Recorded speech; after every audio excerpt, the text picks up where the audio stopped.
Hi everyone, my name's Jordan and welcome back to my channel.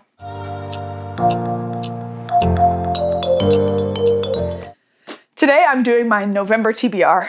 I will preface by saying that I am filming this like a week before October is over. So I don't think I will be able to finish any of these in October because I still have a few other books lined up for this next week. So this might change a little bit come the actual start of November, but I think this is a pretty comprehensive list of what I hope to read in November. So with that, let's start. First up, I have The Golden Fool and Fool's Fate. This is a library copy that is just kind of like falling apart. All of these Robin Hobb books I've gotten from the library are just like a hot mess, so I might end up reading this on my Kindle just because this book is hard to hold right now. And then this one is a used copy my mom found for me, which is actually in pretty good condition, so I'll probably read this one. But anyway, these are the second and third books of the Tawny Man trilogy. I recently read Fool's Errand with Alex over on Tall Guy Reads. We're kind of like reading the rest of the Realm of the Elderlings semi-together, hoping to get to both of these in November because I'm just really excited. I'm also very nervous, but overall, very excited for this. And the way Fool's Errand ended, I really have no idea where we're going, but I'm very excited. So excited to get to these, excited for more Robin Hobb because Robin Hobb is a master. And Fool's Errand is probably the best book in the Realm of the Elderlings so far for me. Probably. It was very good. Very sad, very good. But excited to get to these. Next up, I have another one I'm very nervous for, and that is Ashes of Man by Christopher Ruocchio. I just finished Kingdoms of Death like 2 days ago, and guys, I think we're going to do a live stream about it, me and some of the other people that have been reading this series, so I won't get too far into my thoughts right now, but guys, I was a hot mess. I read the last 50% of that book in one sitting, which was a huge mistake.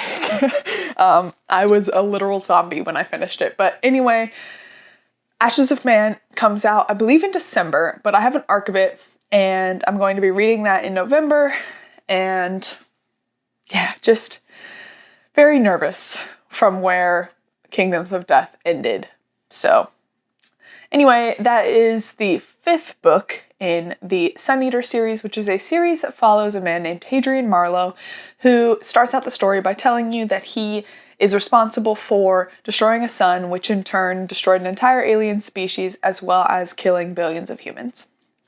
And he's telling his story from childhood to where he is in present day, which we still don't know where he is in present day, but it's a very long spanning journey, like over 1,000 years. It's just so interesting what Christopher Ruocchio has done in this series. So far, it is phenomenal. First book definitely has a lot of first book syndrome. I have a dedicated review for the first book that I will link above. It's definitely a setup book. It's a huge, expansive universe, and so it's definitely a setup for the series. But then Howling Dark is one of the best books I've ever read, which is the second one, and they just are all phenomenal. They're so good. So Ashes of Man, I'm going to be reading in November, and that is the fifth book in the series. Next up, I have a book that comes out, I believe this Tuesday, October something, comes out the end of October. So I will be hopefully reading it in the beginning of November, and that is The Atlas Paradox by Olivia Blake. I recently saw her post on Twitter the correct pronunciation. I've been saying Olivia Blake, and it is in fact Olivia Blake. Olivia Blake. So I will try to get that right from now on. This is the sequel to The Atlas 6, which is a book I read at the very beginning of this year that I really enjoyed. It is a dark academia, secret society book full of like morally gray characters and backstabbing and cool magic, and it's just a really fun book. It was a TikTok sensation for a while, and it was one of the ones I did really enjoy, so very excited to read The Atlas Paradox, excited to get it. I hope it lives up to how good I liked the first one. Next up, I have a book that has been on my TBR for like 2 months now, and every month I'm like, I'm gonna get to it this month, and I still haven't gotten to it, and that is Babel by R.F. Kuang. This is another dark academia book that is about a translator, a Chinese-British translator who translates for the British Empire.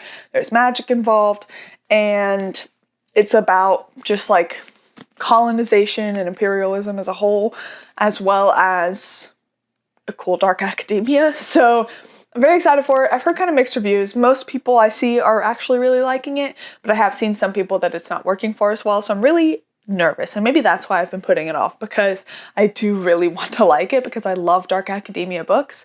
So I'm really hoping I can get to this in November. I'm going to try my best to prioritize it, and yeah, so excited to read this. The Poppy War, which is R.F. Kuang's other trilogy, didn't work for me as well as it did for some other people. I definitely understand the hype. I get why. Like, I fully respect how amazing her writing was for that book. I didn't really connect with many of the characters, and I didn't really enjoy every book. But again, I understand how good the writing was, so I'm hoping that in a setting that I like a little more, like dark academia, her writing will shine through more for me. Next up, I have Ruin by John Gwynne. This is the third book in the Faithful and the Fallen series. I just recently read Valor with Kyle over on Read by Kyle and Alex on Tall Guy Reads. So I'm hoping to read Ruin in November. I really liked Valor. I liked it more than I liked Malice. I think that it was, the last like 150 pages were wild. I do still think there was a little bit of a slump in there, like there was in Malice, but it wasn't as hard to get through as I think the slump was in Malice. But I'm hoping, I've heard that Ruin is a lot of people's favorites of those series, so I'm really hoping that this book is exciting beginning to end. It is a chunker. It is a beefy book, but I am really excited for it. I'm really liking the characters in this book. I'm really liking the plot and the magic, and we're getting a little bit deeper every book into the lore, and you guys know how much I love a good lore, a good world building, a good backstory, so really excited to read this month. Hopefully I read it this month. It is huge. But yeah, I'm really hoping to get to this because I just have decided I really love John Gwynne's writing. I've heard mixed reviews about his other series that I haven't started, which I don't remember what it's called. But I've read the first 2 books of the Bloodsworn saga that are out, and then I've started Faithful and the Fallen. I've heard mixed reviews about his other series, but I'm probably still going to try to just get through his whole backlog. And yeah, he's a great writer, so check him out. Next up, I am trying to slam through all the audiobooks of Mistborn Era 2 before The Lost Metal comes out.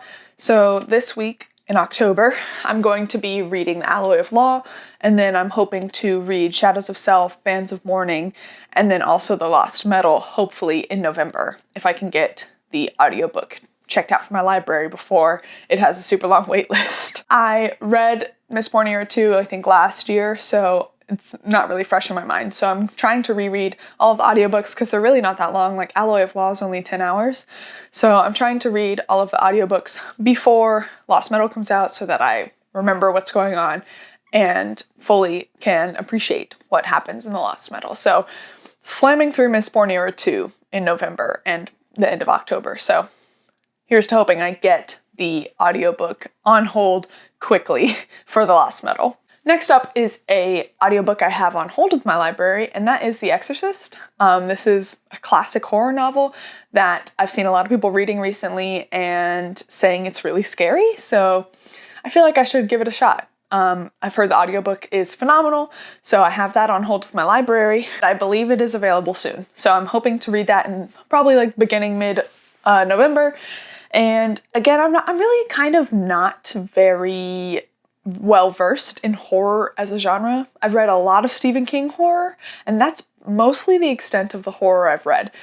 But I do think I'll really like horror. I'm just kind of hesitant about it sometimes because, as you all know, I'm not a big fan of like contemporary stories in general, and a lot of horror is set in a contemporary setting, which is why I've been trying to find some like fantasy horror, because I do think I'll really like that. Next up, I have a book that I've recently seen Alex on Tall Guy Reads raving about, and he has a dedicated review up for it, which I will link down below, and that is got me really excited to read this, and that is The Trader Baratante by Seth Dickinson. I don't know a whole lot about it. I know what Alex talked about in his review. but it seems like it's a fantasy story about a woman who is kind of like trying to destroy a government from within, and it's really based on like finances. Like she's trying to destroy it, not via fighting, you know? And I think that that's really cool, very unique for the fantasy genre as a whole, and it's got a really pretty cover. So I've seen a few other people talking about this. I know that Reagan also really liked this book, so I'm excited to give it a shot. The audiobook isn't that long, so I'm hoping to read this as well in November. And last but not least, another audiobook I'm hoping to check out this month is The Counselor by E.J. Beaton. This book, I've seen Matt over on Matt on Books talking about a lot. He also did a dedicated review for it that I will link below. But this book just sounds really cool from what he was saying. All of the plot and characters he described about it sound really interesting, really right up my alley. I've also seen Elliot over on Elliot Brooks talking a lot about this book and also really enjoying it. So I'm hoping to get to that also in November. This book is supposed to have really lovely prose because E.J. Beaton is a poet, so I'm excited for that. I really like good prose, and I'm learning that about myself towards the end of this year, is that I'm really drawn towards really well-written books. Like, if a plot isn't fully captivating me, as long as the prose is really good, I'm like entertained enough to keep turning the page. So I'm excited to read this, excited for some beautiful writing, and excited for some cool characters. So that is all of the books I'm hoping to get to in November. Again, it's pretty ambitious, but I've been having really successful reading months lately. I think I've just had time to read recently, and as the months get a little colder, I typically have more time to read anyway because I'm not going out as much. So here's hoping I get to all these, or if not all these, I hope I add in some other ones that are really fun. I feel like towards the end of this October, I've been kind of throwing my TBR out the window because I've read a lot of manga of The Way of the House Husband because it's so funny. And I recently bought Luigi's Mansion, so I've been playing that a lot. But yeah, so that is my plan for November. Here's to hoping I'm able to get to a lot of this. I am the week of Thanksgiving, American Thanksgiving. My mom is visiting for some of the week, and then I'm going to visit some of my in-laws for the rest of the week. So that week might be light on reading, so I may not get to all the books on this list, but my hope is still to try to. We'll see what happens. My TBRs are never promises, they are hopes. And that is the end of this video. Thank you guys for watching. If you like this video, please like, comment, and subscribe. Let me know down below what you're planning on reading in November, and if you've read any of these books on my list and what you thought of them. If you really like my content, please hit the notification bell to be notified every time I post new videos. As always, your support means the world to me, and until next time, thank you guys.